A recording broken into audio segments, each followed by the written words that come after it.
বিস্কুটের কালারটা দেখো কত সুন্দর হয়েছে দেখতে। কী দিয়ে বানানো কেউ বুঝতেই পারবে না, একবার না খেলে তোমরা খুব মিস করবে। দেখো কত সুন্দর হয়েছে বিস্কুটগুলো। চলো, নূপুর কিচেনে আপনাদের অনেক অনেক স্বাগত জানাই নতুন একটা পর্ব দেখার জন্য। আর যদি ইউটিউব থেকে দেখো তাহলে চ্যানেলটিকে সাবস্ক্রাইব করো আর ফেসবুক পেজটাকে ফলো করো। চলো তাহলে রেসিপিটা আমি শুরু করি তোমাদের সাথে।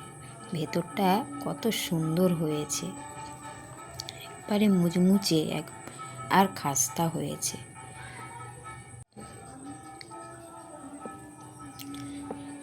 এখানে আমি একটা থালা নিয়েছি আর এই বাটির মাপ করেই আমি সব উপকরণগুলো দিচ্ছি। এই বাটির মাপ করেই আমি 2 বাটি আটা দেব। আর ওই বাটি মেপেই আমি হাফ বাটি সুজি নিয়েছি, ছোটো দানা সুজিটা নিয়েছি আমি। আর যদি তোমাদের কাছে বড় দানা সুজি থাকে তাহলে একটু মিক্সিতে ঘুরিয়ে নিও। আর নিচ্ছি কিছুটা সাদা তেল, আর নিচ্ছি এখানে এলাচ, মৌরি, কিছুটা চিনি দিয়ে গুঁড়ো করে নিয়েছি। আর নিয়েছি এখানে গুঁড়ো দুধ। তোমরা এখানে পারলে ফ্রেশ নারকেল গুঁড়াও দিতে পারো, তাহলে আরও খুব সুন্দর টেস্ট হয়। আর এতে চীনা বাদাম যদি থাকে ওটাও কিছুটা ভেঙে দিতে পারো। আর নিয়েছি ময়মের জন্য 1 চামচ ঘি, আর ওই চামচেরই 4 চামচ সাদা তেল। তোমরা চাইলে এটা ঘি দিয়েও বানাতে পারো। আমি এখানে 1 চামচ ঘি আর 4 চামচ সাদা তেল দিচ্ছি, দিয়ে ভালো করে ময়ম দিয়ে পুরো একসাথে মাখিয়ে নিচ্ছি। খুব একটা যে ভালো ময়ম দেওয়ার কোনো দরকার নেই।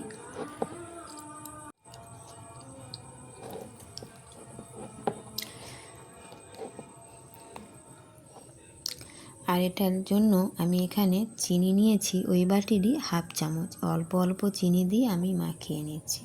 আর তোমরা চাইলে এটা গুঁড়ো চিনিও দিতে পারো, কারণ আমি যেহেতু আটা দিয়ে বানাচ্ছি তাই উপরে যাতে চিনির দানাগুলো থাকে সেই জন্য আমি গোটা চিনি ব্যবহার করছি।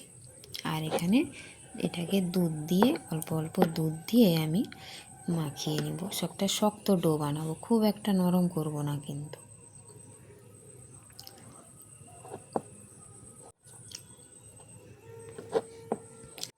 দেখতে পাচ্ছ খুব একটা আমি শক্ত করিনি, একটু নরম করিনি, কিন্তু বেশ শক্তই আছে, দেখেই বুঝতে পারছো তোমরা। এবারে চাকতি বেলনিতে আমি ভালোভাবে, এটা হচ্ছে খুব এই কাজটা তোমাদের সবার আগে করতে হবে, যে চাকতি বেলনিতে খুব ভালোভাবে তেল মাখিয়ে নিতে হবে। ওটা যেহেতু চিনি দেওয়া আছে, চটচটে ভাব একটা আছে, তাই আটকে যেতে পারে, তাই ভালোভাবে ওটাকে কিন্তু তেল মাখিয়ে নিতে হবে। যেহেতু এটা একটু বড় হয়েছে ডোটা, তাই আমি 2 ভাগে ভাগ করে নিলাম। এবারে একটা ডোকে নিয়ে আমি খুব সুন্দর করে গোল করে নেব, যাতে কোনো দিকে ফেটে না যায়।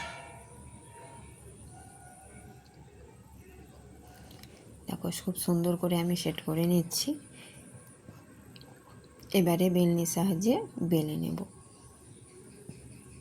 আমি কিন্তু শুধু চাকতি বেলনি দুটোতেই কিন্তু আমি তেল মাখিয়ে নিয়েছি সুন্দর করে, দেখো। আর এটা খুব একটা পাতলা করব না, একটু তারই মধ্যে মোটা থাকবে, যেহেতু একটা বিস্কুট দেবো। এবারে ছুরি দিয়ে আমি সাইডগুলো কেটে নিচ্ছি, একটা চৌকা শেপ দিচ্ছি। তোমরা চাইলে এটা কোনো কিছু গ্লাস বা বাটি, ছোট বাটির মাপ করে গোল গোল করেও কেটে নিতে পারো।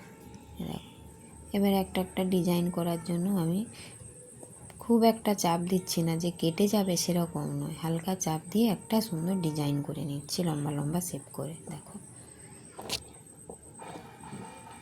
তারপর বিস্কুটের শেপ দেবো, এইভাবে পুরো কেটে নেব আমি।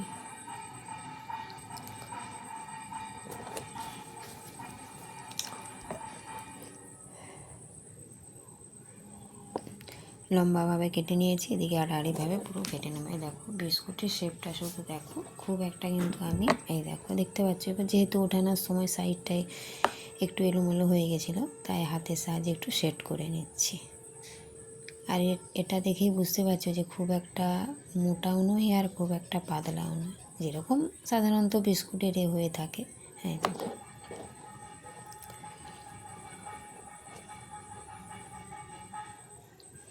আমার অনেকগুলোই কিন্তু 2 বাটি আটা দিয়ে আমার অনেকগুলোই কিন্তু বিস্কুট হয়েছে।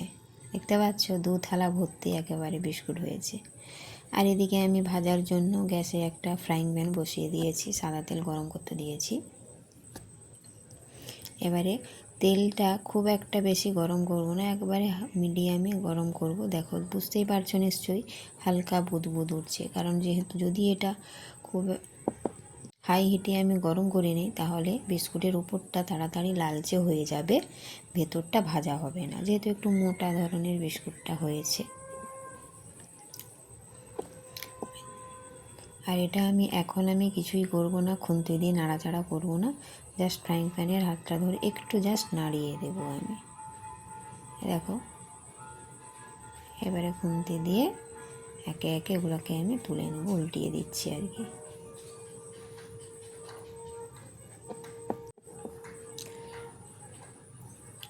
দেখতে পাচ্ছ সবগুলো আমি উল্টিয়ে নিয়েছি কিন্তু। আর ওই চিনি দেওয়ার জন্য বিস্কুটের উপরে খুব সুন্দর চিনির দানাগুলো দেখাচ্ছে, খুব সুন্দর দেখাচ্ছে কিন্তু। এই রকমভাবে লাল লাল করে ভাজবো, এর বেশি লাল করব না কিন্তু আমি, তাহলে বিস্কুটটা খেতে তেতো লাগবে। দেখো পুরো ভেজে নিয়েছি, কালারটা দেখো কত সুন্দর হয়েছে, এই দেখো।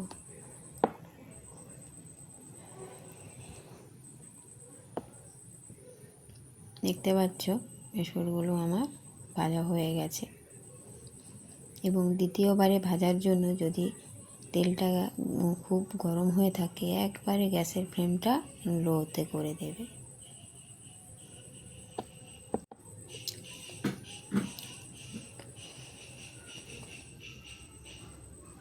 এই দেখো দ্বিতীয়বারেরটাও আমার ভাজা হয়ে গেছে। একে একে সব বিস্কুটগুলো আমি ভেজে নিয়েছি। আর আমার এই ভিডিওটা যদি ভালো লাগে তোমরা প্লিজ পাশে থেকো, সব সময় একটা লাইক কমেন্ট করো। সবাইকে অনেক অনেক ধন্যবাদ আমার এই ভিডিওটা দেখার জন্য। সবাই সুস্থ থেকো, ভালো থেকো। ভিডিওটা আমি এখানেই শেষ করলাম।